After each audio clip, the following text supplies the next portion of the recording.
সকাল সকাল ঘুম থেকে উঠিয়ে দেখতেই পাচ্ছ আমার হাত কেটে গেছে। তো হাতে মা আমাকে একটা ছোট্ট কাপড় বেঁধে দিয়েছিল।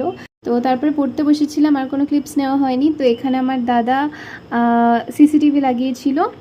বাবাকে অনেক দিন ধরে বলছিলাম ঘুরতে নিয়ে যেতে, বাট কোথাও নিয়ে যাচ্ছিল না। তো আজকে ফাইনালি সেই দিনটা এসেছিল যেদিন বাবা একটু বাইরে নিয়ে গেছিলো আমাকে আর মাকে। তাও গেছিলাম কাছে পিঠের মধ্যেই আমরা আদিসপ্ত গ্রামের দিকে। ওখানে বাবার একটা দাদাই বলতে পারো, বাবাই সব পকোড়াগুলো বানিয়েছিল। খেয়ে দিয়ে একটু গল্প করছিলাম, বাবার হাতে স্পেশাল রুটি চিকেন খেয়ে বেরিয়ে পড়েছিলাম।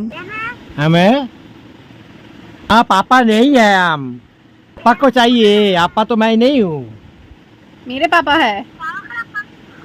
क्या पापा पाकी की क्या बोल रहे বাবার কাছে একটা আননোন নাম্বার থেকে ফোন এসেছিল, তোমরা দেখতেই পেলে বাবাও কিভাবে উত্তরটা দিল। তো তারপরে গেছিলাম একটু প্রিন্ট আউট বার করাতে, কারণ কালকে আমার কলেজে সেগুলো লাগবে। আজকের জন্য সবাইকে